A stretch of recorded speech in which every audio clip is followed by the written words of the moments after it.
सोनेराव बनसोडे आहे. इयत्ता 7वी मध्ये शिकत आहे. काश्मीर ते कन्याकुमारी पासून ते गुजरात मधील कच्छ ते अरुणाचल प्रदेश पर्यंत पसरलेल्या सर्व भारतीयांना हार्दिक हार्दिक शुभेच्छा. रे स्वराज्य मेरा जन्मसिद्ध अधिकार है और मैं लेकर रहूंगा असे म्हणणारे गंगाधर टिळक, तुम्हें मुझे खून दो मैं तुम्हें आजादी दूंगा असे म्हणणारे सुभाषचंद्र बोस याचा देश आहे हा. आराम हराम है असे म्हणणारे जवाहरलाल नेहरू याचा देश आहे हा. बचेंगे तो और भी लढेंगे असे म्हणणारे दत्ताजी शिंदेचा देश आहे हा. आज 15 ऑगस्ट 1947 आपला भारत देश स्वतंत्र झाला. भारत हा विविधतेने नटलेला देश आहे. या भारतामध्ये अनेक व जाती धर्माचे लोक राहतात, म्हणून आपल्या भारत देशाला विविधतेने नटलेला देश म्हणतात.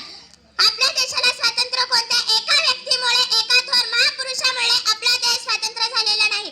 आपल्या देशाच्या स्वातंत्र्यासाठी अनेक महापुरुषांनी प्राण्याची आहुती दिली. त्यामधील एका महापुरुषाबद्दल माहिती सांगणार आहे. विश्वरत्न बोधिसत्व, क्रांती सूर्य, समता सूर्य, ज्ञान सूर्य, युगा पुरुष, महामानव, भारतातील पहिले कायदा पंडित, संविधानाचे जनक, भारतीय राज्यघटनेचे शिल्पकार, भारतरत्न डॉक्टर बाबासाहेब आंबेडकर यांच्याविषयी माहिती सांगणार आहे. डॉक्टर बाबासाहेब आंबेडकर यांचा जन्म 14 एप्रिल 1891 मध्ये महू येथे झाला. यांचे पूर्ण नाव भीमराव रामजी आंबेडकर. आज मला अनेक मित्रमैत्रिणी, अनेक समाजातील व्यक्ती विचारतात की डॉक्टर बाबासाहेब आंबेडकर ह्या भारत देशासाठी काय केले आहे. या गावकऱ्यांना व मित्रमैत्रिणींना, या सर्व समाजातील बांधवांना डॉक्टर बाबासाहेब आंबेडकर काय होते हे सांगणार आहे. 26 नोव्हेंबर 1949 संध्याकाळी संविधान समितीकडे सुपूर्द केल्यावर डॉक्टर बाबासाहेब आंबेडकर घरात बसले होते. नानकचंद रतूने बघितले की डॉक्टर बाबासाहेब आंबेडकर एकटे बसले, पण बाबासाहेब कधी रडत आहात तर कधी हसतात. रतूने बाबासाहेबांच्या जवळ जातात आणि विचारतात की बाबासाहेब तुम्ही रडताय कशासाठी? आज इतका आनंदाचा दिवस आहे. संविधान समिती आपण संविधान सुपूर्द केलं आहे, मग आज रडताय कशासाठी? आणि जर तुम्ही दुःखी आहात तर तुम्ही मधूनच हसताय कशासाठी? त्यावेळेला बाबासाहेबांनी उत्तर दिलं की आजी माझी लेकरं आठवतात ज्यांना मी वेळेवरती औषधे पाणी सुद्धा देऊ शकले नाही.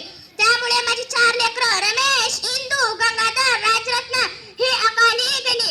आज मला माझा राज्यरत्न आठवते. राज्यरत्नाच्या मृत्यूच्या वेळेस रामूच्या फाटक्या पदरामध्ये गुंडाळून मला माझ्या लेकराला निरोप घ्यावा लागला. माझ्या लेकरांसाठी नवीन कुपन सुद्धा आणता आलं नाही. त्याचं दुःख वाटतंय मला, म्हणून मी माझ्या लेकरांच्या आठवणीत रडते.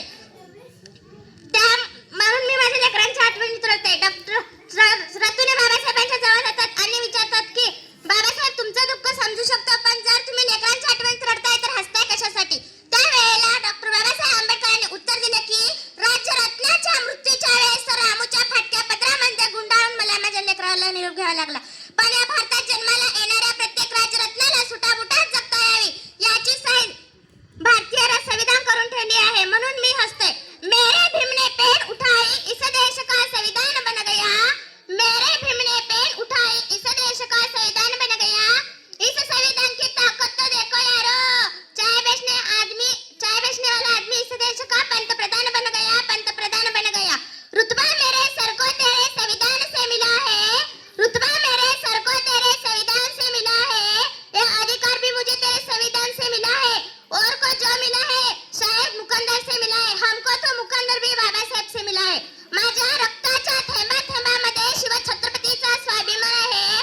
माझ्या रक्ताच्या थेंबाथेंबामध्ये शिवछत्रपतीचा स्वाभिमान आहे. महात्मा फुलेंनी दिलेला शिक्षणाचा वसा, शाहू राजांनी दिलेला समता आणि डॉक्टर बाबासाहेब आंबेडकरांनी दिलेला संविधान आहे. माझ्या रक्ताच्या थेंबाथेंबामध्ये प्रज्वलित आहे. आग कधीच थंड पडून देणार नाही. शिवरायांनी दिला तो तलवारीचा डावा. शिवरायांनी दिला तो तलवारीचा डावा. महात्मा फुलेंनी दिला तो शिक्षणाचा प्रभाव. शाहू राजाने दिला तो आखाड्याचा डाव. आणि माझ्या भीमाने दिला तो समता आणि प्रेम बंधुभाव. माझ्या माणसाला माणूस म्हणून बघणारे तत्वज्ञान. माणसाची जात कोणती, तो कोणत्या धर्माचा, तो कोणत्या वंशांचा, त्याच्यावरून त्याचे श्रेष्ठत्व ठरत नाही, तर त्याच्या विद्वत्वावरून, त्याच्या कर्तृत्वावरून, त्याच्या तत्वज्ञावरून त्याचे कर्तव्य ठरते. हे बाबासाहेबांनी दिले आहे. मी जाता जाता एवढेच बोलते. काय? मी जाता जाता एवढेच बोलते. हजारो तलवारी उचलल्या कोपऱ्याने हल्ला. हजारो तलवारी उचलल्या कोपऱ्याने